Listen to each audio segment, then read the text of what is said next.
Benefit transfer method is an economic valuation method used to estimate the value of ecosystem services by transferring available data and information from previous studies to policy site.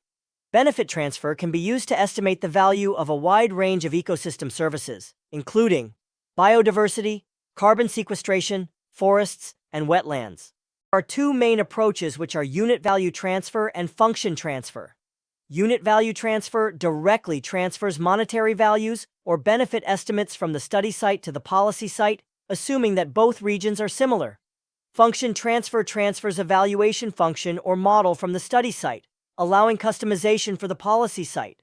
The function relates ecosystem service values to variables like population, income, or ecosystem characteristics.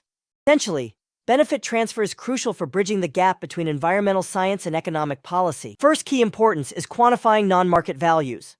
Many environmental goods, such as clean air, water quality, and biodiversity, lack direct market prices. Benefit transfer helps estimate their economic value, ensuring these critical non-market benefits are included in analyses and decision-making processes. Secondly, highlighting environmental economic linkages. Translating ecological data into monetary terms connects environmental science with economics, emphasizing the link between environmental health and economic well-being for a sustainable future. 30. Enhancing decision-making and resource allocation. Benefit transfer equips policymakers and stakeholders with essential economic valuations of environmental assets. This enables informed decisions, supports effective conservation planning, and helps prioritize initiatives within budget constraints. Why is benefit transfer a powerful tool? First, it's cost-effective. Conducting original studies can be expensive. Benefit transfer lets us use existing data, saving money for other priorities. Need results quickly? Benefit transfer is a time saver. Instead of spending months collecting data, you can use reliable studies to get answers faster. Benefit transfer is versatile. It works across different ecosystems and contexts, from valuing clean water to protecting wildlife habitats. However, despite its many benefits, benefit transfer is not without its weaknesses, and next, we will explore these limitations. The first weakness of the benefit transfer method is context mismatch.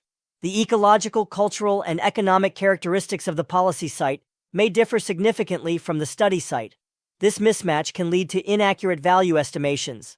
For example, a study estimates the value of carbon sequestration in a small urban park in New York City, where green spaces are rare and provide additional benefits like reducing urban heat.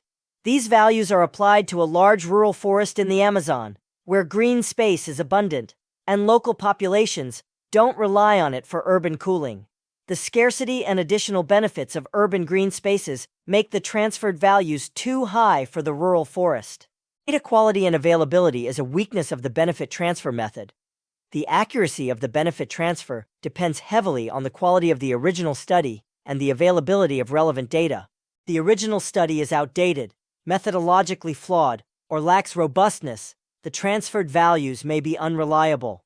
Furthermore, the absence of suitable studies for the policy site can force the use of less relevant data, increasing the risk of inaccuracies. There are some cases in the past applications of the method in natural resources or environmental economics. Economic value of preserving mangroves in Kuala Selangor Nature Park was estimated using benefit transfer.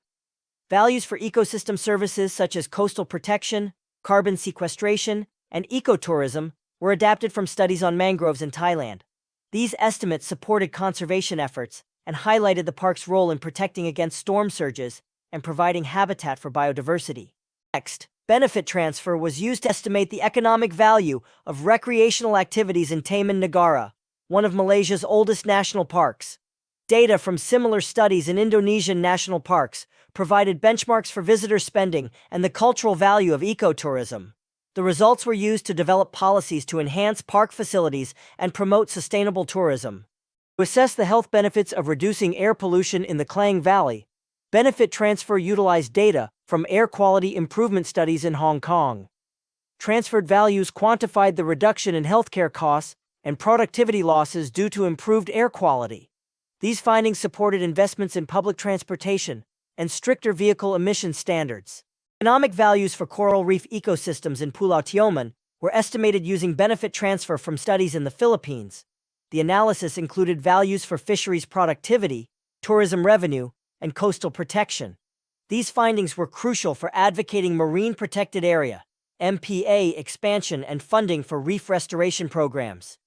BA's reforestation projects used benefit transfer to estimate the economic benefits of carbon sequestration and biodiversity conservation.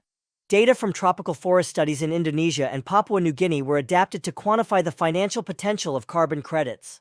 These estimates helped attract international funding under the RIDD+, Reducing Emissions from Deforestation and Forest Degradation framework. Benefits transfer is a valuable tool in environmental economics, allowing us to estimate the economic value of natural resources by transferring data from one study to another.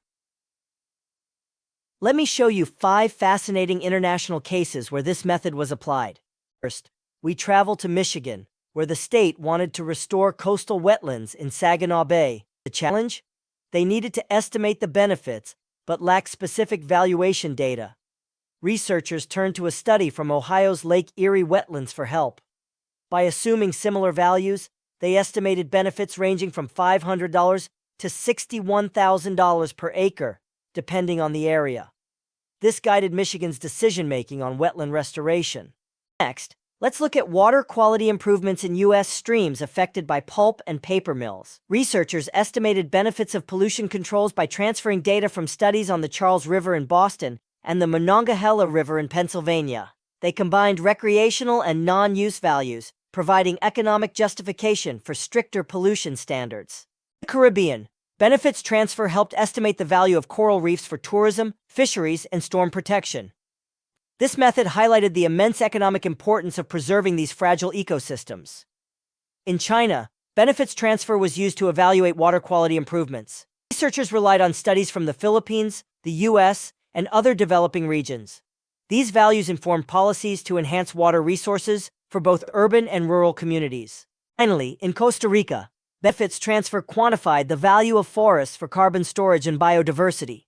By adapting data from other tropical regions, policymakers were better equipped to implement conservation strategies. These cases show how benefits transfer bridges data gaps, helping us make informed decisions about our natural resources. Whether it's wetlands, rivers, reefs, or forests, this method ensures we value our environment for future generations.